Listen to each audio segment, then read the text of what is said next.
Hello everyone, welcome to the Pandits. इस video में हम देखने वाले हैं जो हमारा इस वीक का प्रोमोक था, लाइव मॉक 5। उसका डिटेल्ड एनालिसिस, कट ऑफ और लेवल का रिव्यू क्या था। स्टार्ट करते हैं। सबसे पहले तो जो लोग नए हैं उनको बता दूं एक बार कि हर वीकेंड पे सैटरडे को 12 PM से और मंडे 12 PM तक ये फ्री लाइव मॉक होता है। ठीक है, जिसका जो लिंक है वो आप द पंडित्स ऑफिशियल जो हमारा टेलीग्राम चैनल है वहाँ पे भी मैं डालता हूँ, और अपना जो यूट्यूब चैनल है ये इसके कम्युनिटी पोस्ट में भी आपको मिल जाएगा। ठीक है, तो जो ये बच्चे लाइव मॉक्स अटेम्प्ट करना चाह रहे हैं वो एक बार चैनल ज्वाइन कर लो, ये वाला, यहाँ पे आपको लिंक मिल जाएगा। ठीक है, और सॉल्यूशंस जो होते हैं वो साथ साथ ही विजिबल होते हैं। ठीक है, इस वाले मॉक में जब स्टार्टिंग के 1-2 घंटे में जिसने भी दिया होगा तो सॉल्यूशन विजिबल नहीं थे, बट वो फिर मेरे को बोला बच्चों ने, तो मैंने वो ऑन कर दिए थे। ठीक है, बाई मिस्टेक वो रह गए थे। बाकी एक इंपॉर्टेंट चीज़ ये भी है फेक टॉप रैंकर्स वाली, कि ये जो टॉप में आपको स्कोर्स दिखते हैं 197, 200 वगैरह, ये सब फेक होते हैं। रिपीटर्स को तो इस बात का पता है, लेकिन जो फ्रेशर्स हैं उनके लिए बता दूं कि काफ़ी बच्चे ऐसे होते हैं जो 2 बार अटेम्प्ट करते हैं मॉक को। ठीक है, तो ये जो स्कोर्स आपको दिखते हैं इनके बेसिस पे खुद की प्रिपरेशन को जज ना करना। ठीक है, इस वाले मॉक में लगभग जिसका भी 180 के आसपास आया है वो तो ओरिजिनल है। ठीक है, क्योंकि 180 तो इसमें लाया जा सकता है, लेकिन ये 197, 191, ये स्कोर्स 99% केसेस में फेक ही मिलेंगे। ठीक है, तो इनके ऊपर ये मत सोचना कि इसके 190 कैसे आ गए। ठीक है, नेक्स्ट। थोड़ा सा डाटा यहाँ पे है, देखो जो टोटल अटेम्प्ट्स हैं इस बार के वो 22,000 से भी ज़्यादा थे। ठीक है, और अगर हम लेवल की बात करेंगे सब्जेक्ट वाइज, तो मैथ्स जो था फ्रेशर्स के अकॉर्डिंग थोड़ा हार्ड था, और रिपीटर्स के अकॉर्डिंग मॉडरेट से हार्ड साइड था। ठीक है, ये मार्क्स लिखे हुए हैं यहाँ पे कि कितने मार्क्स आपके होने चाहिए अगर आपका सिलेबस कंप्लीट है। आप एक फ्रेशर हो, सिलेबस कंप्लीट है, PYQ कर रहे हो, तो इतने नंबर आपके होने चाहिए यहाँ पे। ठीक है, और रिपीटर का मतलब तो ये है कि आपने PYQs अच्छे से किए हुए हैं, तैयारी अच्छी है। ठीक है, रीजनिंग ईजी थी, और इंग्लिश मॉडरेट थी फ्रेशर्स के लिए। बाकी जो पिछला वाला हमारा इंग्लिश का मॉक था, लाइव वाला 4, उससे इस बार की इंग्लिश थोड़ी इजी थी। ठीक है, रिपीटर्स आराम से 40+ ला सकते हैं। GS थोड़ी सी मॉडरेट से हार्ड साइड लगेगी फ्रेशर्स को, और रिपीटर्स को लगेगा थोड़ा मॉडरेट या इजी टू मॉडरेट। ठीक है, PYQs क्वेश्चंस थोड़े से ज़्यादा थे इसमें। ठीक है, ओवरऑल लेवल की अगर आप बात करोगे तो फ्रेशर्स के लिए मॉडरेट से हार्ड जाएगा, और रिपीटर्स के लिए मॉडरेट साइड पे मॉक था। कट ऑफ अगर हम इनको ऐड करेंगे तो लगभग लगभग जो फ्रेशर्स की है वो 128 के आसपास होगी। अगर थोड़ी ज़्यादा फ्रेशर हो तो 125+। ठीक है, और रिपीटर्स के लिए एटलीस्ट 150+ तो रहेगी ही रहेगी।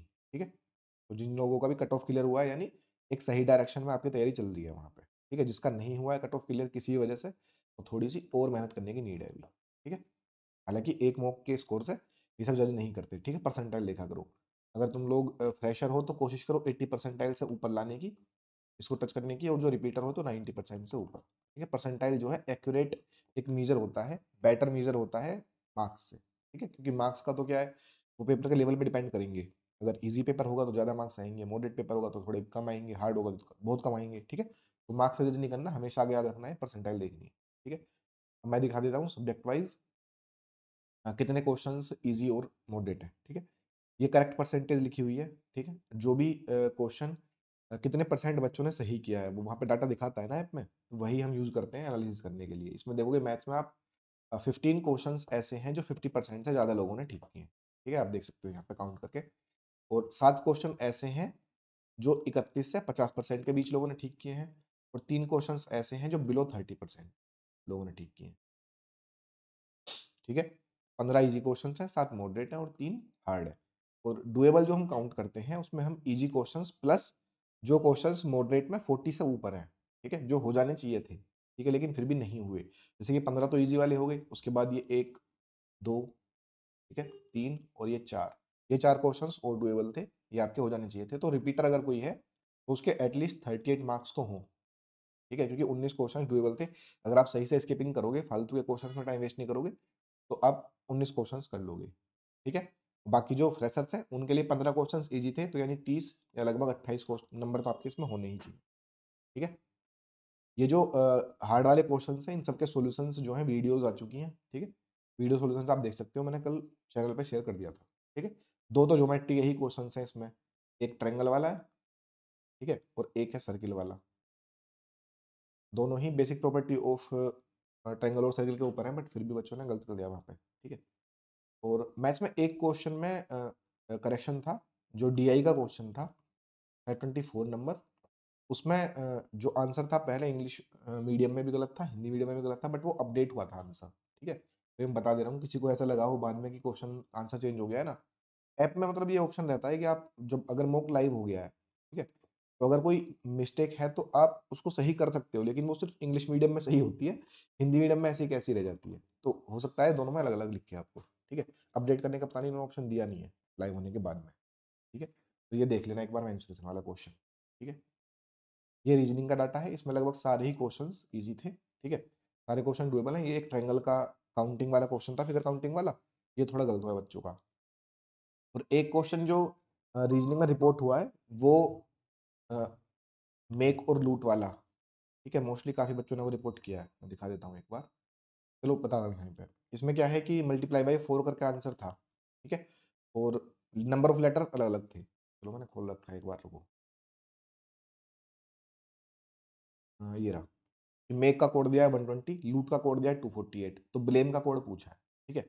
इसमें दोनों लॉजिक्स लग सकते हैं। यहाँ पे जो बच्चों ने मोस्टली रिपोर्ट किया है, उन्होंने बोला है कि मेक में भी 4 लेटर्स हैं, लूट में भी 4 लेटर्स हैं, नंबर ऑफ लेटर जो है उसी से मल्टीप्लाई हो रही है। मतलब 4 से एक फिक्स 4 नंबर पकड़ लिया, उससे मल्टीप्लाई करके 33 गुना 4 करके आंसर आ जाएगा, ठीक है? वो भी ठीक है। लेकिन जो इस क्वेश्चन बनाने वाले ने जो बनाया है, उसने नंबर ऑफ लेटर्स का बनाया है ये, सिर्फ 4 से मल्टीप्लाई नहीं करी, जितने नंबर ऑफ लेटर्स हैं उससे मल्टीप्लाई करिए। और ये वाला क्वेश्चन ना, मतलब आपको अगर ऐसा लग रहा है कि हमारे मार्क्स यहाँ पे कट चुके हैं, ये सेम चीजें एसएससी में रिपीट होती हैं। वहां पे काफी काफी क्वेश्चंस में आपको कोडिंग डिकोडिंग में, एनालॉजी में, ओड वन आउट में एक से ज्यादा लॉजिक्स जो है वो सही लगते हुए दिखेंगे, ठीक है? वहां पे जो एसएससी आंसर देती है, उससे अगर आपका लॉजिक अलग है तो आप लोग फिर रिप्रेजेंटेशन डाल सकते हो क्वेश्चन पे। वहां पे थोड़ा सा एसएससी के ऊपर मतलब मनमानी सी रहती है कि वो कभी कभी मान भी लेते हैं, कभी कभी नहीं भी मानते, ठीक है? उसमें अपन कुछ नहीं कर सकते। हालांकि दोनों ही यहाँ पे जो लॉजिक्स हैं वो ठीक है। तो ये रीजनिंग का था, इजी था। इंग्लिश लास्ट टाइम से काफ़ी इजी थी, एक भी हार्ड क्वेश्चन नहीं है, देखो इसमें रेड वाला एक भी क्वेश्चन नहीं है, ठीक है? तो इंग्लिश इस बार लगभग पूरी इजी ही थी, सॉल्यूशंस आप देख सकते हो, प्रशांत सर ने कराए हुए हैं, ठीक है?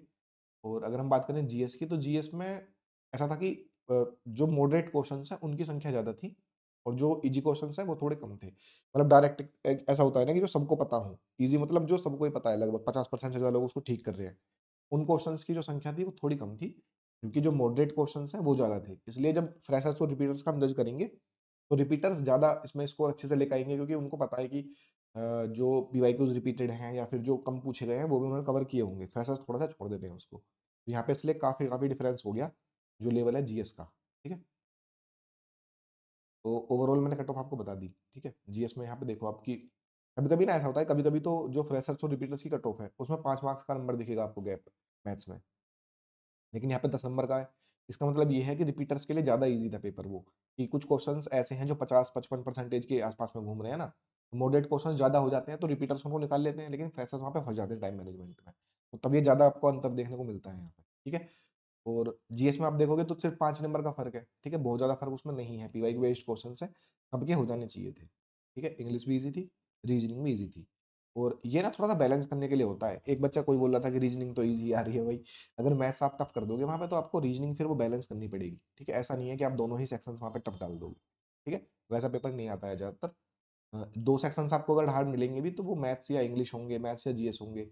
मैथ्स, रीजनिंग दोनों ही हार्ड होने के चांसेस काफ़ी कम होते हैं, ठीक है? तो ये स्विच होता रहेगा, तभी वो वैरायटी बनती है फिर कि कभी मैथ्स हार्ड हो गया, कभी रीजनिंग हार्ड हो गई, कभी इंग्लिश हार्ड हो गई, ठीक है? कभी जीके थोड़ी-सी इर्रेलेवेंट टाइप आ गई, वो भी आएगी, ठीक है? तो जो लेवल है वो वैरी करता रहेगा। आप लोग अटेम्प्ट करते रहो, एनालिसिस करो अच्छे से अपना कि क्या-क्या गलत हुआ है। तो कोशिश करो कि जो गलत हुआ है वो अगली बार गलत ना हो, ठीक है? इस वीडियो में इतना ही, मिलते हैं अपनी नेक्स्ट वीडियो में, तब तक के लिए टेक केयर, बाय-बाय। और मॉक्स जो हैं उनको शेयर करते रहना, ठीक है? Thank you.